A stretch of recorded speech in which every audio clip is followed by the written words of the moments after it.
Michael and Vanessa Brown had always been seen as the epitome of success. From the outside, their marriage appeared to be a picture-perfect union. Michael, a highly intelligent and driven software developer, had risen through the ranks of the tech industry, eventually landing a job at a prestigious software company. Vanessa, on the other hand, had a background in finance, which perfectly complemented her husband's professional life. Together, they seemed like the ideal power couple. The story of their relationship began in the mid-2000s when they met at a mutual friend's party. Michael, newly graduated with a degree in computer science, was immediately struck by Vanessa's charm and wit. Vanessa, having just completed her MBA, was drawn to Michael's ambition and his deep knowledge of technology. Their connection was instant, and what started as a casual friendship quickly blossomed into romance. After a whirlwind courtship, Michael and Vanessa married within 2 years. They settled into a beautiful home in a quiet suburban neighborhood, where they became fixtures in their community. Their friends admired them for their success, and their family saw them as the perfect couple, two people who had found happiness together and built a life that many would envy. But beneath the surface of their seemingly perfect life, there were cracks forming. Michael, a workaholic by nature, often spent long hours at the office or working on personal projects. Vanessa, while supportive of his career, began to feel neglected. It wasn't that Michael didn't care about his wife, but his obsession with his work left little room for anything else. Over time, Vanessa's loneliness began to grow, and she became restless. Her career in finance had also taken off, but it was clear that the real driving force behind her ambition was her desire for more wealth, more status, and more control. While Michael's investments in the tech world brought in a steady income, Vanessa became fixated on one goal: securing her financial future in a way that would leave her free from any constraints. Their relationship started to show signs of strain. The couple's once joyful conversations about future plans began to center around financial matters. Vanessa's subtle hints about their wealth and the possibility of increasing their assets started to grow more frequent. Michael, always optimistic and trusting, believed that their shared success would continue to bring them closer together. He didn't see the warning signs, the subtle changes in Vanessa's behavior, and he certainly didn't suspect that his wife might have something far more sinister in mind. By the time Michael Brown had reached his 40s, his career as a software developer had reached a point where he was comfortably positioned in the tech world. He had risen through the ranks of his company and was now a senior developer, working on high-profile projects. His efforts over the years had yielded a substantial income, but it was his decision to invest wisely that truly set the stage for what was to come. In the early days of his career, Michael had been cautious with his finances. He saved diligently, invested conservatively, and made smart choices with his money. But as he grew more successful, he became bolder. He began researching high-risk investments, hoping to grow his wealth in ways that would secure his future. One particular investment, a cutting-edge software company that specialized in artificial intelligence, became his greatest passion. Michael believed in its potential to revolutionize the industry, and he poured a large portion of his savings into the startup, even leveraging some of the couple's assets to further his stake. It wasn't just about the money. Michael was genuinely excited about the possibilities this investment represented. He saw it as a way to leave a legacy, to contribute to the future of technology in a meaningful way. To him, this investment was more than just a financial opportunity. It was a career-defining move. His dream was to see the software company go public, making millions in the process. Vanessa, however, had a very different perspective on the situation. While she was initially supportive of her husband's ambition, her focus was not on the technological revolution Michael was so passionate about. For Vanessa, the $1 million invested in the company was a potential fortune. A fortune she believed she could claim for herself if she played her cards right. As Michael spent hours refining code, attending meetings, and brainstorming with colleagues, Vanessa's mind often wandered to the larger financial picture. Their lifestyle had always been luxurious, but with the $1 million investment tied up in the software company, there was uncertainty about the future. Vanessa had grown accustomed to a certain standard of living, and the idea of losing it, either due to a failed investment or Michael's increasing obsession with his work, was unsettling. Despite her initial support, Vanessa's resentment began to fester. She didn't fully understand or appreciate the technical aspects of Michael's work, nor did she share his passion for the success of his investment. What she did understand was money, and the fact that the $1 million was in a high-risk venture. If anything went wrong, she would lose not only the wealth but also the security of the life she had become accustomed to. For Vanessa, this created an intense fear of the unknown, paired with the realization that if something happened to Michael, the investment could be hers. She began to view Michael's wealth not as the couple's shared asset, but as a tool, one that, if handled correctly, could ensure her future. As the months passed, Vanessa's thoughts turned increasingly dark. Her anxiety over the uncertainty of the future had reached a boiling point. Her fears weren't unfounded. She knew the nature of high-risk investments, and with Michael's deep focus on the software company's progress, he wasn't paying much attention to the day-to-day financial matters. Vanessa realized that, at least from her perspective, her best chance at securing the future she desired was to remove the one obstacle standing in her way, Michael himself. At first, the idea was a fleeting thought, a passing fantasy in her mind. But as time went on, the thought of his death began to feel more like an inevitability. She began to research methods of poisoning, trying to understand how she could carry out the act in a way that wouldn't raise suspicion. She wasn't reckless. Vanessa was meticulous, intelligent, and calculated. She had been a finance professional for years, and she knew how to think strategically. If she was going to go through with this, she needed to make sure it looked like an accident, a natural death. Vanessa's research led her to various toxic substances, poisons that were hard to detect, even by medical professionals. She became increasingly familiar with the symptoms of poisoning, the substances that could be ingested without immediately raising alarms, and the doses that would bring about a slow, undetected death. Her plan was simple but effective. She would gradually poison Michael over time, using small doses so that the symptoms would appear like a lingering illness. She knew that Michael would be likely to dismiss early symptoms as stress or exhaustion. With his demanding career and long hours, he often complained of headaches, fatigue, and digestive issues. This would give her the perfect cover. At the same time, Vanessa began to play her role as the concerned, supportive wife. She would stay by Michael's side as he grew increasingly ill, providing him with comforting words and reassurance. She would make sure he went to doctors, convinced him to take tests, and even suggested lifestyle changes to account for the fatigue and stomach discomfort he was experiencing. Meanwhile, she continued to poison him in subtle ways, making sure the doses were low enough to go undetected. But as the days turned into weeks, and then months, Vanessa began to feel the weight of her decision. The guilt crept in slowly at first, but it was always there. She questioned herself. Was she really capable of going through with this? Could she live with the consequences? She didn't want to think about the fact that she was plotting the murder of the man she had once loved. Her husband, the father of her children, the man she had spent over a decade building a life with. But in her mind, the end justified the means. She needed to ensure her financial security, and Michael's death was the only way to guarantee that. In her quiet moments, she would picture what life would be like after Michael was gone. She imagined a life of luxury, free from the constraints of worrying about investments, bills, or the future. Vanessa believed she could handle the aftermath. She knew she would have to grieve publicly, put on a convincing act of sorrow and loss. She was prepared for that. The money, however, would come easily. She was confident that no one would ever suspect her. Vanessa had spent months perfecting her plan. The first few weeks of poisoning Michael had been tentative, small doses that left little room for suspicion.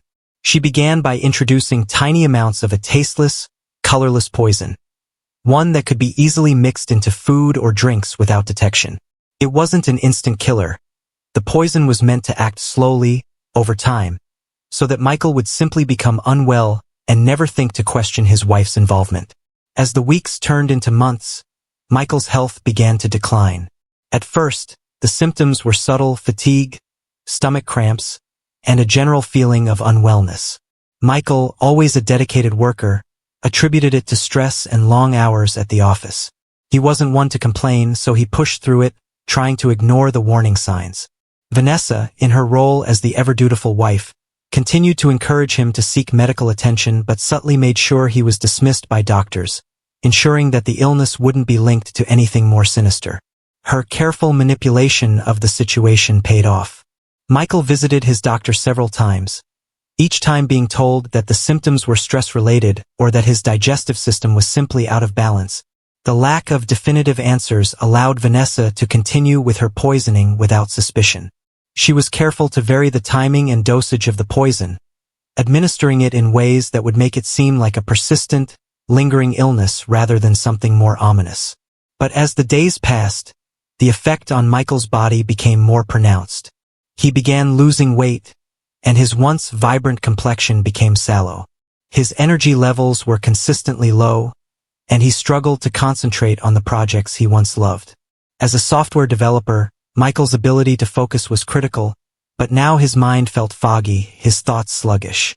Vanessa played her part perfectly, acting concerned but never once suggesting anything more sinister. One evening, after dinner, Michael collapsed in the kitchen. He had been feeling dizzy and nauseous for days, but this episode was different. It was a severe attack that left him unable to stand. Vanessa, who had been waiting for the right moment, jumped into action. She called 911, pretending to be frantic and overwhelmed with worry. When the paramedics arrived, Michael was rushed to the hospital.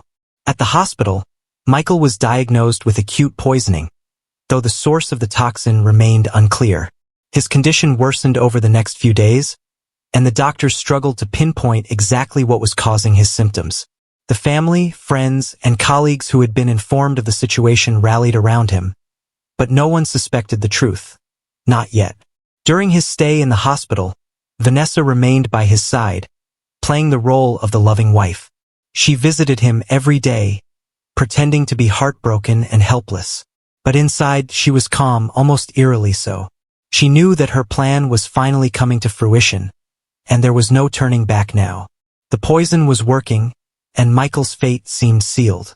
But there was one thing Vanessa hadn't anticipated: Michael's resilience. Despite the poisoning, Michael remained conscious and aware for much of his time in the hospital. Though weak, he questioned the doctors and even began to suspect that something was wrong. Something beyond just stress or a stomach bug. As Michael's health continued to deteriorate, doctors began to perform more tests. One of the tests, a routine blood screen, finally revealed traces of a rare toxin in his system. It was the break the investigators needed, but the true significance of the toxin would only be understood after Michael's tragic death. When Michael died, the local community was shocked. His passing was sudden, and the cause, while officially labeled as complications from poisoning, left everyone with more questions than answers. The police were initially unsure whether the poisoning had been accidental or deliberate, but something about the circumstances didn't sit right with Detective Mark Harris, the lead investigator on the case. Detective Harris had been in law enforcement long enough to know that sometimes the most obvious answers were the hardest to see. The poisoning seemed like an accident at first, but the fact that Michael had been poisoned over such a long period, coupled with the rare toxin found in his system, raised alarms. The doctor's suspicions were enough to warrant further investigation, and soon, the case was classified as a homicide. The investigation focused on the people closest to Michael: his colleagues, his friends, and, of course, his wife, Vanessa. She had been with him through it all, constantly by his side during his hospital visits, and her grief seemed genuine. But as the detectives dug deeper into their relationship, they uncovered cracks in Vanessa's story that would eventually lead them to a chilling conclusion. One of the key pieces of evidence came from the hospital. It turned out that Michael's medical records revealed a troubling pattern. Vanessa had been the one to schedule all of his doctor appointments. She had also been the one to encourage him to seek medical attention when he began feeling sick, which in itself was not unusual. But what struck the detectives as odd was the fact that she had never once mentioned the possibility of poisoning. She had always pushed for the doctors to focus on stress and other minor ailments, never once suggesting that something more serious might be at play. As the investigation continued, the detectives discovered that Vanessa had a history of financial troubles. Although she had enjoyed a lavish lifestyle thanks to Michael's income, her own career in finance had taken a downturn in recent years. The large sum of money tied up in Michael's investments, especially the $1 million tied to his tech venture, would have been a key motivator for her. Vanessa had been living well beyond her means, and the prospect of inheriting her husband's wealth was an enticing one. Further forensic analysis revealed that Vanessa had been the only person who had access to the household's food and drink supplies. The rare poison that had been found in Michael's system was one that only someone with a knowledge of chemistry or toxicology could have acquired, knowledge that Vanessa, with her finance background and meticulous nature, could have easily researched. It all pointed to one conclusion. Vanessa had been poisoning Michael for months. The timing of his illness, the gradual worsening of his symptoms, and the rare toxins all pointed directly to her. As the evidence against Vanessa mounted, Detective Harris and his team began preparing for the inevitable: an arrest. The forensic evidence, combined with Vanessa's suspicious behavior and her financial motives, painted a clear picture of her involvement in Michael's death. Her well-rehearsed grief in the days following his passing had masked her true intentions, but the deeper the investigation went, the more her actions began to seem calculated, even chilling. Vanessa had been so careful in her poisoning scheme that, at first, the investigators had believed they would need more time to build a case. However, as new details emerged, such as the rare toxin in Michael's blood, the financial struggles Vanessa had been hiding, and her clear motive to inherit Michael's assets, the case became impossible to ignore. It became clear that Vanessa had orchestrated her husband's death, and now it was only a matter of time before she would face the consequences. On a crisp autumn morning, Vanessa was served with an arrest warrant at her home. She had just finished breakfast, still in the early stages of her grief, when the officers arrived. They informed her of the charges against her: first-degree murder and poisoning. Vanessa's reaction was one of shock. Exactly what the detectives had expected. She feigned confusion and disbelief, claiming she had no idea how Michael could have been poisoned, that she had done nothing wrong. "I loved him. How could you say something like that?" Vanessa cried, her eyes welling up with tears. Despite her emotional outburst, the detectives remained calm, their resolve unshaken. They had gathered enough evidence to arrest her, and they had no doubt that she had planned her husband's death in cold blood. Vanessa was taken into custody without incident, and the case that had seemed to be a tragic accident was now a clear-cut murder. The trial of Vanessa Brown would become one of the most highly publicized cases in the region. The media, always hungry for a salacious story, focused on the shocking betrayal of a wife who had poisoned her husband for money. The courtroom was filled with spectators, many of whom had followed Michael's career and felt a deep sense of sympathy for the man whose life had been taken so abruptly. Vanessa's defense attorney, a seasoned lawyer named James Clark, tried to argue that there was insufficient evidence to prove that Vanessa had deliberately poisoned her husband.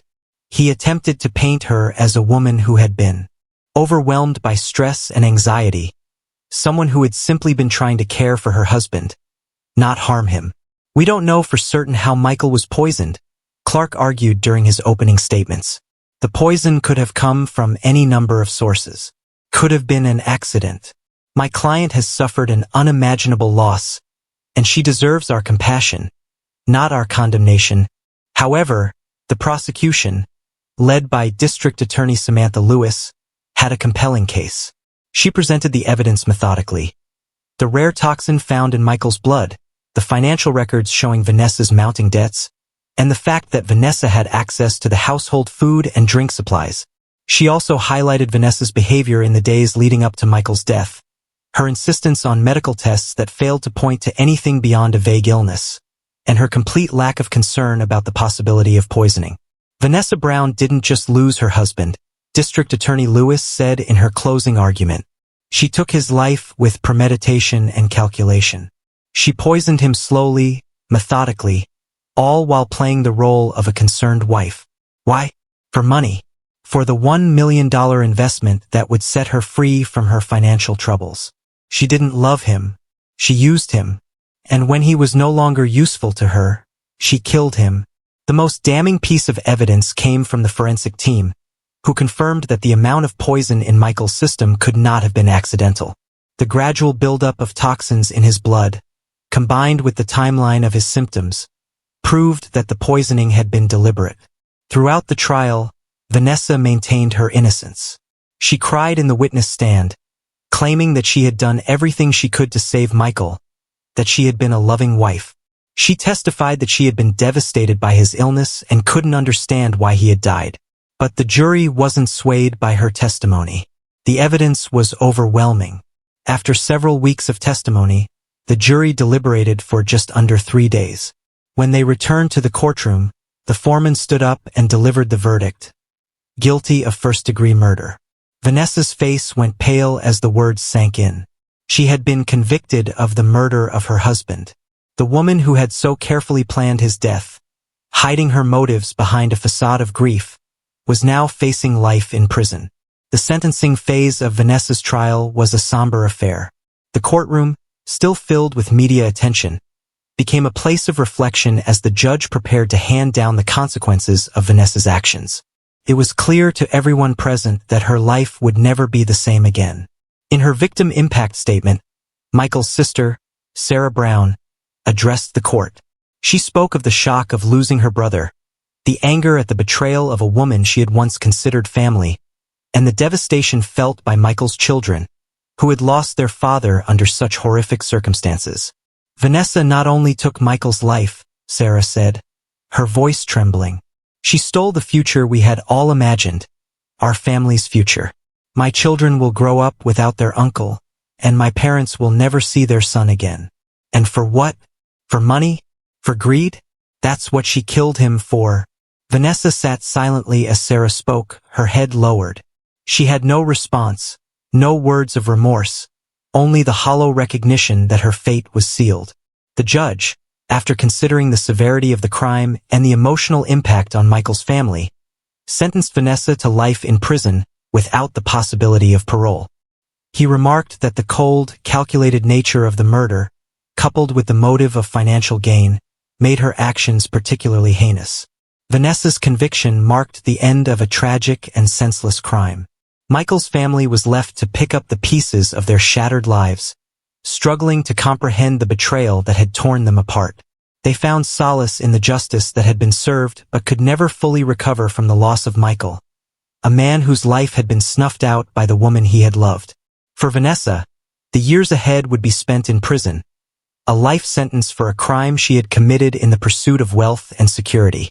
The money she had so desperately sought was now nothing more than a distant memory, nothing more than a cruel reminder of what she had lost.